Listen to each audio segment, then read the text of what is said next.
शरीर हा एक सुंदर दागिना आहे हे आपण नेहमीच ऐकत आलो आहोत, पण याचा अर्थ आपण कधी समजून घेतला का? बऱ्याच जणांना याचा अर्थ माहित असेल, पण ज्यांना माहित नाही त्यांच्याकरता हा व्हिडिओ आहे. नमस्कार, मी रमेश. पुन्हा एकदा आपले मनापासून स्वागत आहे. आजच्या व्हिडिओमध्ये मी अनुभवलेल्या गोष्टीवरच काही सांगणार आहे. उतार वयात शरीरातील सर्व अवयवांची काळजी घेतली पाहिजे. मी तर म्हणेल उतार वयात नाही, जन्मापासूनच आपण बेताल न वागता आपली स्वतःची काळजी घेतली तर उतार वयात आपल्याला कुठल्याच अवयवांची काळजी घ्यायची गरज पडणार नाही. लहानपणी आपले आई वडील आपली काळजी घेतात, त्याच्यानंतर ती काळजी आपण स्वतः घ्यायची असते. तरुणपणात सुद्धा आपला आहार, आपले व्यायाम, योगासने या सगळ्यांना पहिल्यापासूनच आपण महत्व द्यायचे असते. त्याकडे दुर्लक्ष करून अजिबात चालणार नाही. आता आपण बघूयात उतार वयामध्ये शरीराची कशी काळजी घ्यायची. सगळ्यात पहिल्यांदा शरीर आणि मन या दोन गोष्टींचा विचार करायचा. मन धावत असते आणि शरीर क्षीण होत जात असते. उतार वयामध्ये सगळ्यात पहिल्यांदा आपल्या मनाला सांगायचं की जे आहे ते छान आहे, सुंदर आहे आणि मला हे शरीर मिळालेली ईश्वराची देणगी आहे.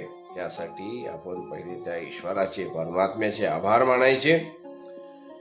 दुसरी गोष्ट, मन खूप शांत ठेवायचे. तरुणपणात आपण खूप काम केलेले असते आणि त्यामुळे आपण कधी कधी अस्वस्थ होत असतो. आजूबाजूची पिढी बघून, त्यांचे वागणे बघून हे आपल्याला काहीतरी वेगळंच वाटतं, कारण आपण वेगळ्या प्रकारे वागलेला असतो आणि आजकालची पिढींचे वागणे वेगळे असते.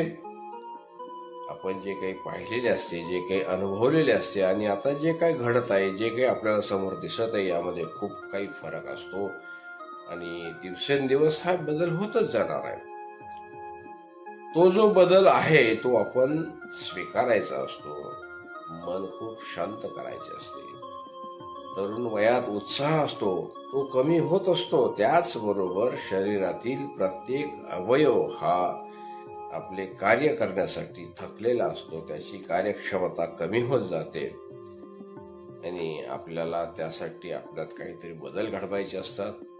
ते म्हणजे हळू बोलणे, सावकाश आणि वेळेवर खाणे-पिणे, अतिश्रमाचे काम करायचे नाही आणि जे ताटात येईल ते खूप छान आहे असे समजून खायचे.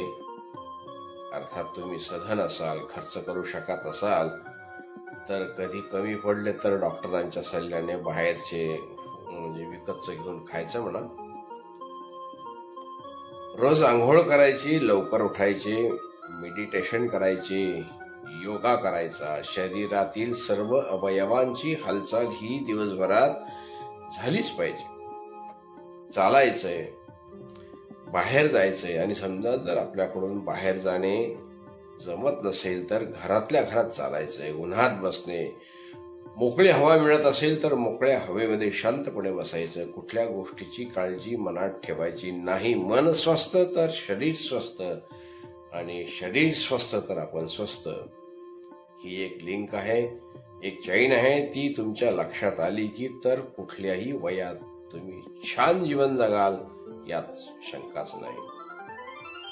एखादा सुंदरसा आणि आपल्या सर्वांच्या आवडीचा असाच एखादा विषय घेऊन पुन्हा भेटूया.